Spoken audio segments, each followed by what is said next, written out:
Hello crystals, welcome back to my channel. Today I bring you a powerful African story filled with pain, courage, resilience and destiny. This is the story of a little village girl who turned rejection into strength, suffering into purpose and hardship into greatness. But before we begin, don't forget to like, subscribe, share and join our beautiful crystal family. Now, sit back, relax and journey with me into the ancient land of Ajaka. Once upon a time, in a village called Ajaka in Kogi State in Nigeria, there lived a princess of the Ajaka tribe named Princess Eleyojo Glory. She was the beautiful pride of her father, the king of the Ajaka tribe. He loved and pampered her dearly. Princess Eleyojo was very beautiful.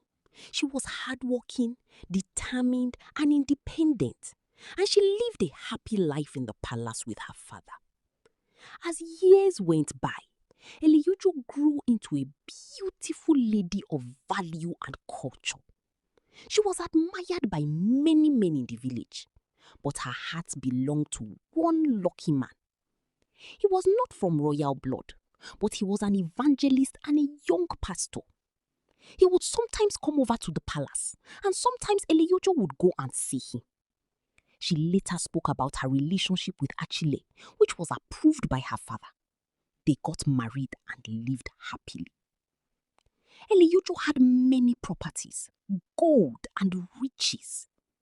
She sold cultural materials, while her husband became the first indigenous reverend of their tribe among white people and began traveling to different regions and states to preach the gospel. He also had many properties and was doing well. Princess Eleyojo had 4 children, namely Ejura, Ojochegbe, Ojoma, Ogbedojo. Ojochegbe was the second born and had health challenges. When she was young, she fell sick most of the time. Sometimes she could not attend exams due to her health, which made her fall behind academically and physically, and she eventually had to stop school at a very early stage. Her mother took her to different states for treatment, but there seemed to be no cure. She was taken in by her elder sister, Ejura, who lived in Ojochegbe. Unlike her sister, Ejura was doing well and was married to a successful educationist. They grew crops, vegetables and fruits such as tomatoes, oranges, coconut, pawpaw, pineapple and tangerines. During Ojochegbe's stay in her elder sister's house, due to her health challenges and problems with her knees, she sometimes broke plates and was always scolded. Eventually, she was sent back to the village. Ojochegbe eventually grew up and found a man named Enemali who came from a nearby village to work with a construction company in Ajaka. They fell in love and she became pregnant. Due to her father's status as a renowned reverend, their wedding was arranged almost immediately. But on the wedding day, the groom ran away and was nowhere to be found, leaving her devastated. She bore the shame and remained in the village. She started working as a cleaner in different schools despite her pain in order to provide for herself and her unborn child. At 38, she gave birth to a baby girl, her only child, and named her Ojochegbe. Although they lived in poverty, they were happy, even though Ojochegbe had to be on constant medication.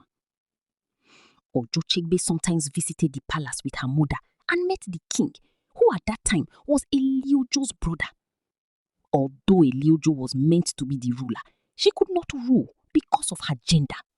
Ojochegbe was the jewel of her grandmother, who often bought her provisions and goodies. Sometimes, Eleyojo would carry Ojochegbe on her back while going to check her crops. Not long after, Eleyojo died, when Ojochegbe was only 2 years old. Ojochegbe lived in a mission house owned by her grandfather with her mother and other children whom the grandfather trained out of kindness as his own. Goats were reared there, and one of them was named Ewogalacha because it was very big and tall. As Ojochegbe grew, around the age of 7, she began selling kola nuts, palm oil, okpa, kuli, fish, and kerosene. She also fetched water from the river with other children and adults from the mission house and washed clothes on stones by the riverside. Through this, she learnt business at a young age. In primary school, she did fairly well, but could not speak English fluently. One day, her grandfather sent a letter to Ejura to come and take Ojochegbe to train her. Though Ojochogwu was hesitant, she agreed, hoping her daughter would have a better life. Before leaving, Ojochegbe packed many clothes, but Ejura told her to carry only 3 or 4. She thought she would get new clothes in Oshogbo, but she did not know what awaited her. When they arrived, her clothes were checked and separated. She was assigned a room and shown around the compound and her new school. She started school. One day, she was asked to read in English. She replied, "I can only read a particular book called Simbi Goes to School," because she had memorized it in the village. From there, she began to learn. Despite doing heavy house chores and being treated like a house help, she studied hard. She read the dictionary constantly and gradually became fluent in English. She trekked 4 to 5 kilometers to school alone on a lonely road, often afraid. At first, she took a biscuit called Okin biscuit. But later, she went to school on an empty stomach. Meanwhile, Ejura's children who attended boarding school would come home and shop for provisions while Ojochegbe watched quietly. She was not allowed to eat at the dining table and was sent to eat alone in the kitchen. Every Sunday, she wore the same outfit and was mocked for it. In church, she sat at the back while her aunt and family sat in front. Sometimes she came home to eat leftover breakfast and later lunch, but eventually she was denied even that. Later, she returned to Ajaka during primary 6 when her aunt moved to Lagos. Back in Ajaka, she excelled academically and was made head girl after the former one was removed. She scored the highest in her common entrance exams and continued to excel. Soon after, her grandfather fell ill and died. Later, Ejura returned from Lagos and Ojochegbe went back to Oshogbo to complete her secondary education. At one of Ejura's children's weddings in Anambra, Ojochegbe was invited to sit at the table by a kind in-law. But Ejura's husband harshly asked her why she was sitting there. Embarrassed, she left and cried in the kitchen. That pain became her turning point. She resolved to succeed. Back in school, she excelled academically and in sports, becoming the best athlete and sports prefect. She graduated with flying colors. She gained admission to study law at the University of Jos. In her second year, she met a young man from accounting, and they began a relationship that lasted throughout university. While he went for national service, she cared for her sick mother and supervised property development. Her mother later died. Despite this, she proceeded to the Nigerian Law School and graduated with flying colors. her loved ones attended her call to bar. She married her longtime boyfriend, and they had 3 beautiful daughters.